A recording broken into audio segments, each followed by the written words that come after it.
from a spring of startup funding, entrepreneurs have now braced for the chilly winter. Risk-taking is not new to the 30 under 30 club, but even those who have a clear vision of their goals need pathfinders and guidance. The next keynote speaker will give the unvarnished truth with actionable insights and advice from many years of experience of having helmed Myntra and founding Mensa. These insights can be used by entrepreneurs and professionals to traverse through tough periods. May I please invite on stage Mr. Ananth Narayanan, founder Mensa Brands. Please note the keynote will be followed by a Q&A, so keep your questions ready. Can you hear me? Working? Excellent. Firstly, by the way, delighted to sort of be here. And it's so nice to see. I was wondering why everyone was so fashionable, and at least now I know the reason why. I think the people who are invited to speak at the panels or give keynotes were not styled by anyone. So I think next time I should remember this. Two things to make this evening a bit interesting. First, claps are free. So whenever you feel like, feel free to clap. What I thought I could do, just to make this a little bit useful, is spend maybe 3-4 minutes just talking a bit about my journey and saying, what are perhaps some lessons if I were to look back on what maybe to do differently. And then I would love to keep it very interactive and actually make sure that you guys ask lots and lots of questions. So please ask some interesting questions as we go along. So my startup journey actually is quite non-traditional. I spent 15 years in a consulting firm in McKinsey, and I did automotive product development, supply chain work. For those of you who are in fashion, which seems like there are many here, this is the opposite end of the spectrum of fashion. And I did that across 3 different countries, and I was very happy doing it.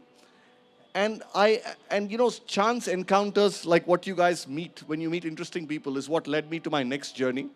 I met Sachin and Binny at one of these award functions. And I thought they were very interesting. They were 33, and they wanted to transform Indian retail. And it felt almost like a fiction novel, right? Saying, I'm going to just change retail in India. So I actually, you know, decided that I would move on and actually go run Myntra. When I decided to do Myntra at that point, I'd actually, my entire fashion closet, I think, would be 4 gray suits, 4 black suits, and maybe if I was really, really getting fashionable, you know, have 1 or 2 jackets that were of a different color, right? But I decided to take the plunge because it seemed like it was a great group of people, a large opportunity. E-commerce was here to stay. And fashion as a category in e-commerce was large and profitable. So I did Myntra for about 4 years. The business itself grew. There were lots of interesting things apart from the size of the business and all of the rest. What was really interesting is how do you use technology and fashion together? And I thought that worked beautifully. So one of the things that's very hard to do in fashion is to predict correctly. And using lots and lots of machine learning, I think one could now predict what color would sell in the next season with a reasonable level of accuracy. And that, by the way, changed and transformed how it happened. Apart from being fast fashion, using technology really changed things. And that was quite interesting. Walmart eventually bought us as part of the overall Flipkart group. I thought this is the time to be more entrepreneurial and take risk. So I decided to take whatever exit I had at Flipkart and put it into a healthcare company, which was losing money, had no external investors. And I thought I could sort of turn this around because, you know, Flipkart, we were quite successful in raising money, etc. And that wasn't the case. So I joined MedLife, put in investment, and then, you know, WeWork happened, and the entire sort of COVID thing happened, and the economy sort of went into a tailspin. You know, welcome to the real world. You've put in your life savings into a business. And when you lose money, which is not investors, but your own, life sort of looks very different. So learned a thing or two about cash flows and how to turn a business around, but we got very lucky. Luck plays a big role. I think many of you here are very accomplished, but I would say every one of us here is very lucky because we're here because of a certain set of things that got us to where we are here, right? So COVID actually happened to be a big tailwind for us and essentially made sure that the business took off and we were able to sell it successfully to PharmEasy. Post that, was wondering what to do. And thought I would become either an investor, but I still wanted to operate. So I thought I'll try and do the best of both worlds. So started Mensa Brands. Mensa Brands is a way to build a digital Unilever. So we have brands in fashion, beauty, and home that we're trying to grow and scale. And that's what I'm doing now. And it's been about 18 months in the journey. But if I reflect back a little bit on all of these experiences, I thought I would sort of leave you with three things that I think are important. There are many things that compound in life. Money compounds in life. But perhaps the most important thing that compounds in life is reputation, right? It's one of the things that I've sort of learned over the last 15, 17, 20 years of professional career. So I think if you're 30 under 30 or 40 under 40 or any of this, you have another 20, 30 years of really building. And so I think making sure that you know that your reputation matters and making sure that it compounds in life is maybe one thing. The second thing I wanted to talk a little bit about is learnability. Going from auto to fashion, fashion to healthcare, healthcare back to fashion and beauty has been an interesting experience. And the reason that works is you have to be curious and you have to keep learning. I think the best way to be, both be an interesting person and hopefully be a successful entrepreneur over time is to make sure that you continue to learn. So the second thing is really learnability and making sure that you can continue to learn and grow independent of where you are in your life journey.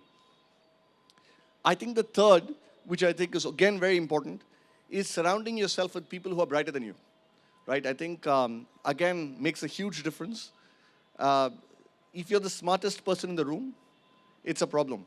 You're probably not surrounding yourself with good people. So as you go out and build, many of you are entrepreneurs and building businesses, having people who are smarter than you in your businesses is the key to success.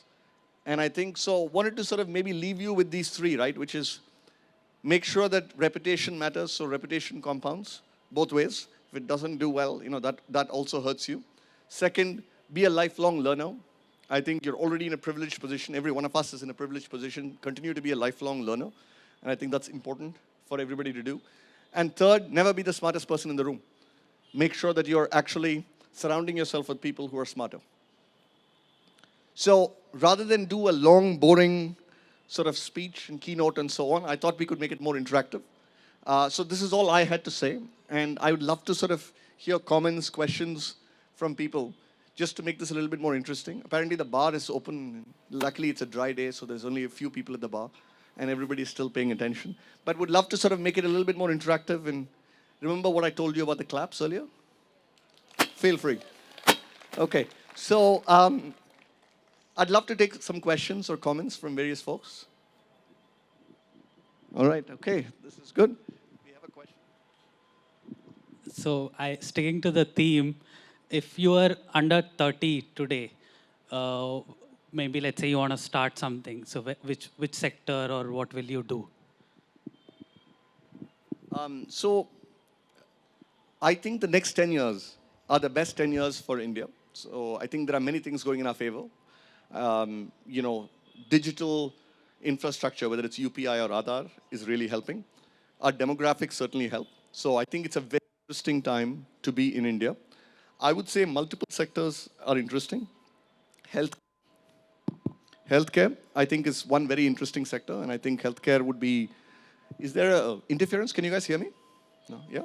Okay, so healthcare, I think, is a very interesting space to be in.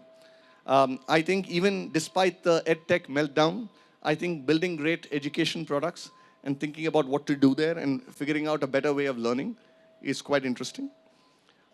Third is the space that I'm in. I'm a big believer. I think India will be a big consumer brand industry. So today there are less than 30 brands which are over 1,000 crores in India in the fashion, beauty, and home space. And I think that'll explode and change. So I think that's another space. Consumer brands is another space which will be quite interesting. I've been told to go up. Okay. All right. Hi. Hi. Thank you for that. That was amazing. I obviously am from the arts sector, so I have a question about that. I think it's one of the underrepresented sort of sector in India as compared to like other places in the world. But Yep. I think there's so much scope in it. And I wonder, like, what are your thoughts in it? I feel like in the last 5 years, I've seen it grow exponentially, like in number of artists, resources, infrastructure. I also know a lot of the bankings, they've added that to the portfolio stuff. Right. So yeah, like would love to know your thoughts about that. Look, firstly, I think it's very correlated to GDP per capita, right? The single largest correlation, in China, I lived in China for about 3 years, between 2000 and 2003.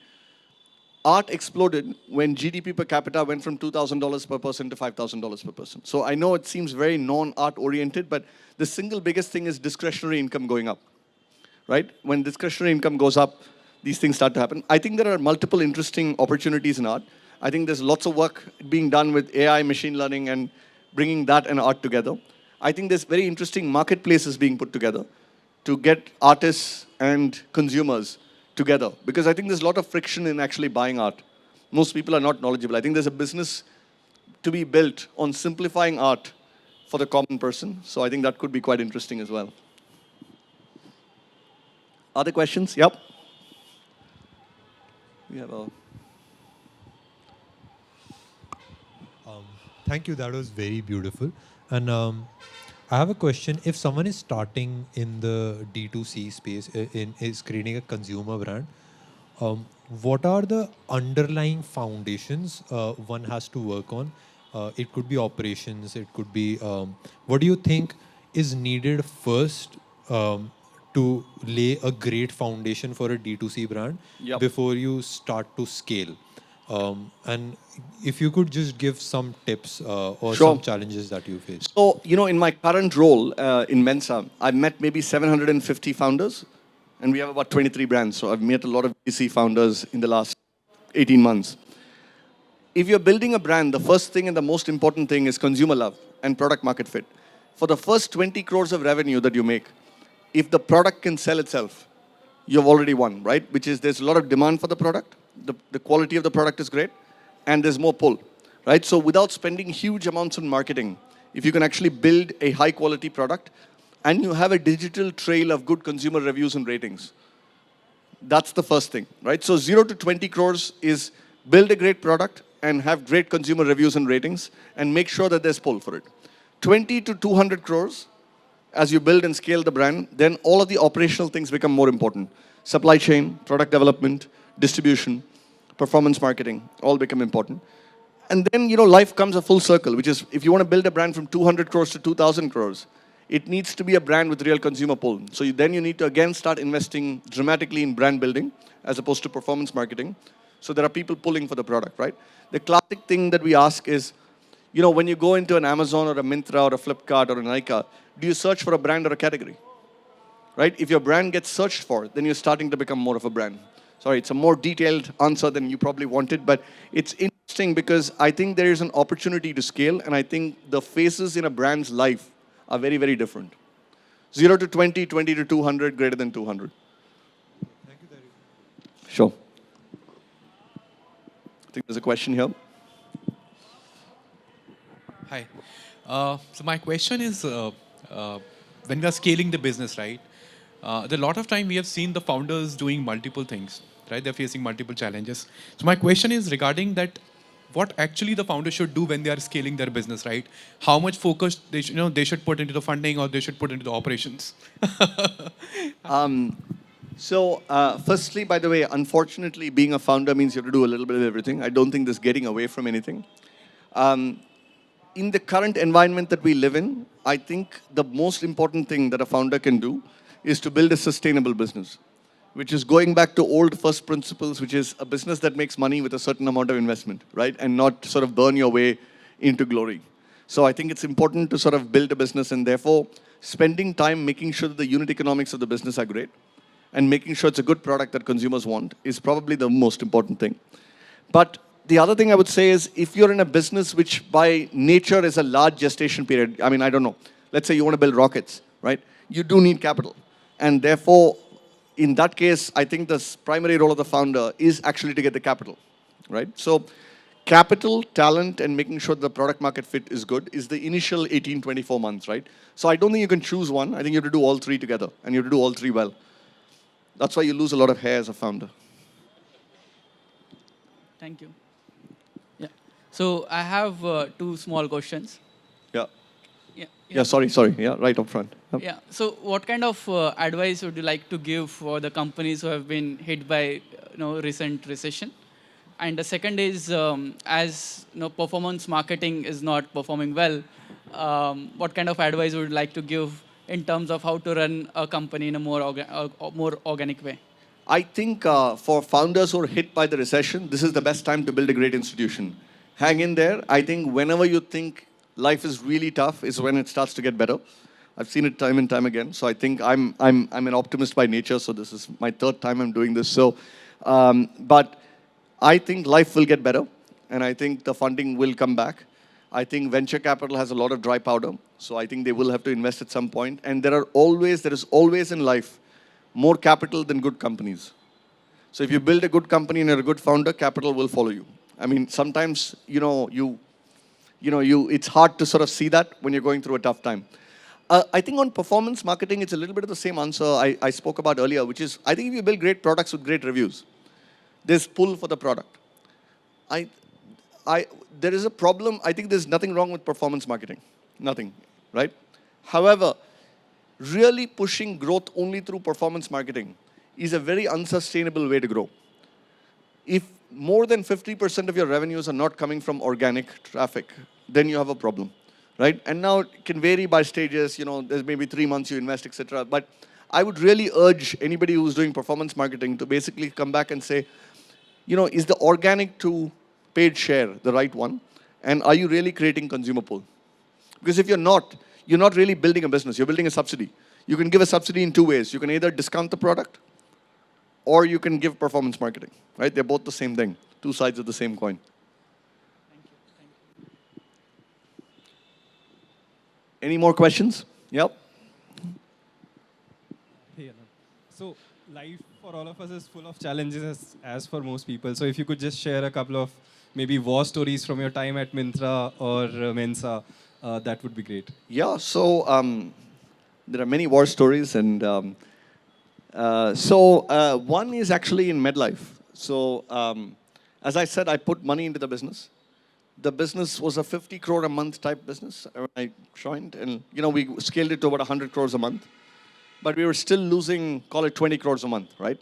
Now 20 crores a month, which at that time was $3 million, after you've been in Flipkart does not seem like much. However, if it's your own money that's getting burnt, suddenly it feels very, very different.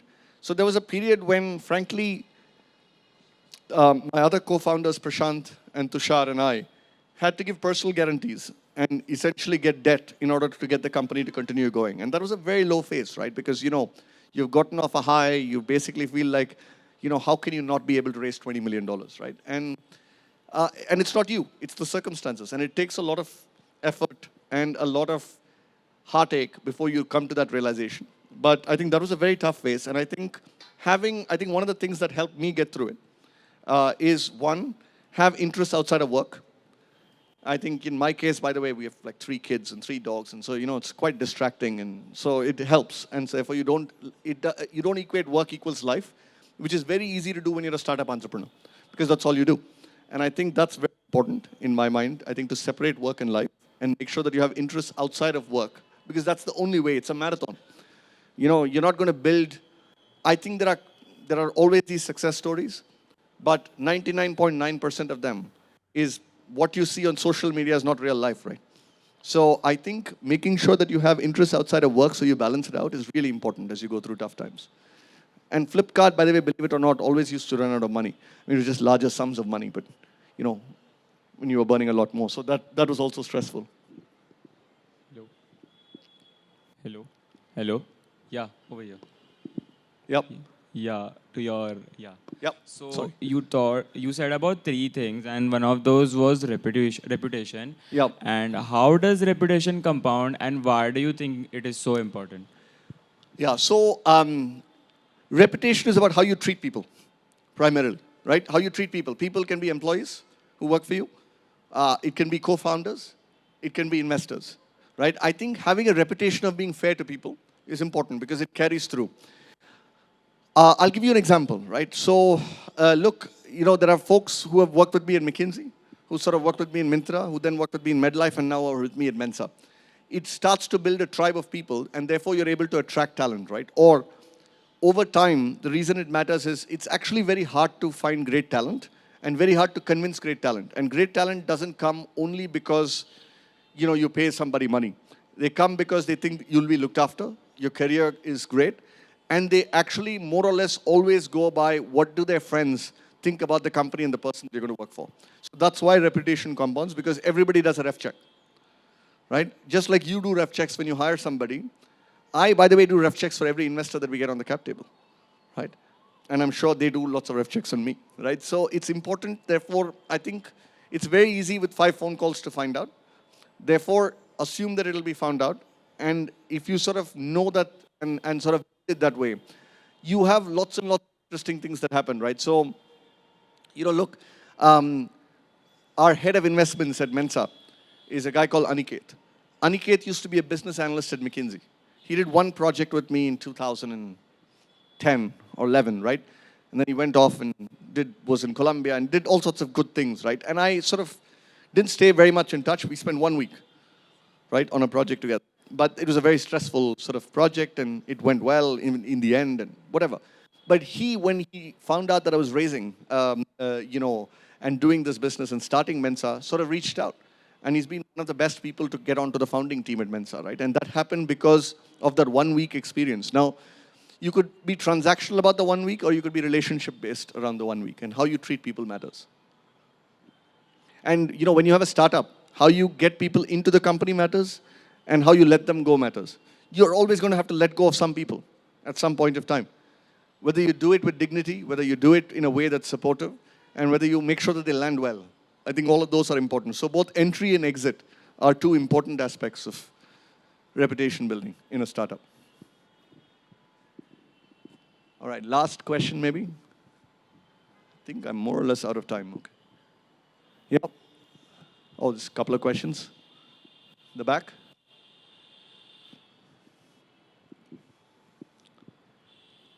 Hi. So like you rightly mentioned, there are multiple phases in a business, like the 0 to 1, 1 to n phase. A lot of us would be in the scaling up phase. And especially as founders, this is the make or break phase. So what, top advice from your experience you would give to someone who's scaling up their business right now? I think the first is make sure that your unit economics work. So, most times in India, people scale up before product market fit, and you scale up by burning money. So make sure that the business model works. I mean, it seems very simple, but I think sometimes you forget it, right? You have venture capital, you need to show growth. So making sure that you have that is probably the most important thing. Second is realize that people who are very good at 0 to 1 may not be very good at 1 to 100. And it's very difficult, especially if you're the founder, to basically get people who have worked very closely with you and tell them that they may not be the people who will help you scale and get new people in. So I think make that tough people decision. Those would be the 2 things.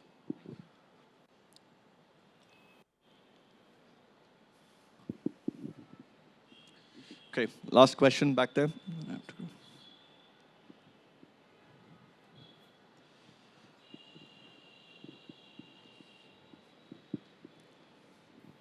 Yeah, Ananth, kind of a philosophical question.